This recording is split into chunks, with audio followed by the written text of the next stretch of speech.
तो हम यहाँ हम्पी में हैं। ऐतिहासिक रूप से ये भारत के महानतम शहरों में से एक रहा है और कई यात्री जैसे पुर्तगाली, इतालवी, चीनी और अरब के लोगों ने और कई यात्रियों ने इस शहर को उस समय का दुनिया का सबसे महान शहर कहा है। एक इतालवी यात्री यहाँ पर आए और वे कहते हैं कि यह शहर रोम से भी कहीं बड़ा और महान है। यह शहर करीब 60 मील की परिधि में फैला हुआ है और इसकी खूबसूरत चट्टानें आज भी मौजूद हैं। And exudes an aura of fascination, an aura of magical presence. जिनसे मनमोहक और जादुई उपस्थिति का तेज टपकता है। मुझे इस बात की हैरानी नहीं है कि उन्होंने ऐसी चट्टानों के बीच ये शहर स्थापित क्यों किया, क्योंकि ये चट्टानें सुरक्षा देती हैं और इन चट्टानों की एक जादुई मौजूदगी है। ये पूरी जगह चट्टानों से भरी है। शायद हम आपको बाद में कुछ शॉट्स दिखाएं। ये जगह चट्टानों से भरी है, शानदार चट्टानें। इनमें से कई को मंदिर और इमारत बनाने के लिए तोड़ दिया है, पर फिर भी जो जीवित चट्टानें हर जगह मौजूद हैं वो आज भी एक जादुई माहौल बनाती हैं। इस जगह का इतिहास बहुत पुराना है, करीब 6000 साल पुराना। यहाँ ऐसी गुफाएं हैं जहाँ आज भी 4000 वर्ष से ज्यादा पुराने चित्र और नक्काशियां हैं और इसे देखकर ऐसा लगता है कि अगस्त्य मुनि खुद यहाँ आए थे। हम कई वजहों से ऐसा कह सकते हैं कि उन्होंने यहाँ पर आकर कुछ महत्वपूर्ण कार्य किए। तब से यह जगह बस आगे बढ़ती रही है। कई बार इसका विकास हुआ और कई बार पतन भी हुआ, पर यह जगह महान कृष्णदेव राय के युग के दौरान 13वीं-14वीं शताब्दी में वाकई अपनी ऊंचाइयों तक पहुंची थी। तब इसे विजयनगर साम्राज्य कहा जाता था। 14वीं शताब्दी की शुरुआत में दो भाई थे जिन्हें हक्का और बुक्का या हरिहर और बुक्का के नाम से जाना जाता है। वे काकतीय साम्राज्य के राज्यपाल थे।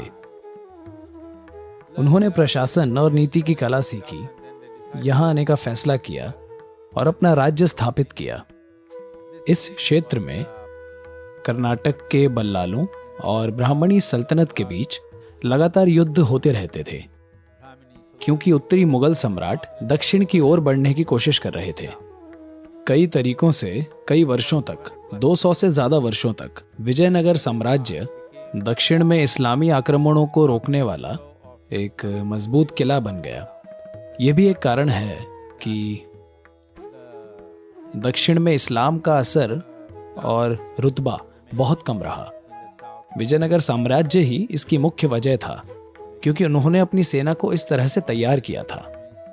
और यह शायद देश का इकलौता ऐसा साम्राज्य है जिसने देश के दोनों तटों पर कुछ समय तक राज किया। तट से तट, पूर्वी तट से पश्चिमी तट तक वे पूरी तरह से इस जगह को कंट्रोल करते थे। इसलिए समुद्री व्यापार पर यही हावी थे। शायद किसी दूसरे भारतीय राजा या सम्राट ने समुद्री व्यापार को कभी ऐसे कंट्रोल नहीं किया जैसे विजयनगर ने किया था। वे पूरी जगह पर हावी थे। And they brought in European and Arabian goods into the country. और वे यूरोपीय और अरबी सामान देश में लाते थे। वे एशिया, अरब और यूरोप के साथ बड़े पैमाने पर व्यापार करते थे। तो उस समय यह पूरा साम्राज्य इतनी अद्भुत तरह से मौजूद था कि इसकी महिमा आप आज भी अनदेखा नहीं कर सकते।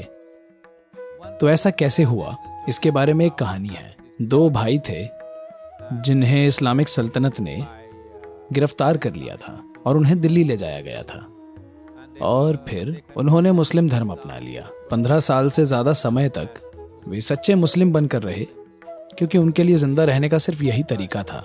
फिर उन्हें यहाँ राज करने के लिए दिल्ली सल्तनत के प्रतिनिधियों के रूप में यहाँ का गवर्नर बनाकर भेज दिया गया। Delhi sultanate. And then they met sage Vidyaranya. तब वे ऋषि विद्यारण्य से मिले। तब उन्होंने पहला कदम उठाया। विजयनगर साम्राज्य की पहली नींव इस तरह रखी गई थी। उन्होंने इस जगह को कैसे चुना, ये दिलचस्प है। अनेगुंडी नाम की एक जगह है, हम अभी उस जगह से कुछ ही दूर हैं। जब विद्यारण्य और दोनों भाई वहां पहुंचे, तब वे अपने कुत्तों के साथ शिकार करने गए और वहाँ 5 कुत्ते और एक खरगोश था और राजा के 5 कुत्तों ने उस पर हमला कर दिया। वे ये देखकर हैरान हो गए क्योंकि आमतौर पर अगर 5 कुत्ते हमला कर दें तो खरगोश पलों में मारा जाता है, पर यह खरगोश उठ खड़ा हुआ और 5 कुत्तों से लड़ने लगा। फिर कुत्ते खरगोश का खूंखारपन देखकर पीछे हट गए। तब उन्होंने फैसला किया कि यही वो जगह है जहां वह अपना राज्य स्थापित करेंगे। इसी घटना के आधार पर और इसी प्रतीक के साथ, यानी चाहे आप कोई भी हो, अगर आप उठ खड़े होते हैं और आप कुछ भी करने के लिए तैयार हैं तो आप लड़कर जीत सकते हैं और साम्राज्य बना सकते हैं। इस आधार पर उन्होंने ये महान साम्राज्य बनाया था जो पूरे दक्षिणी प्रायद्वीप में यानी पूरे दक्कन में एक तट से दूसरे तट तक फैला हुआ था।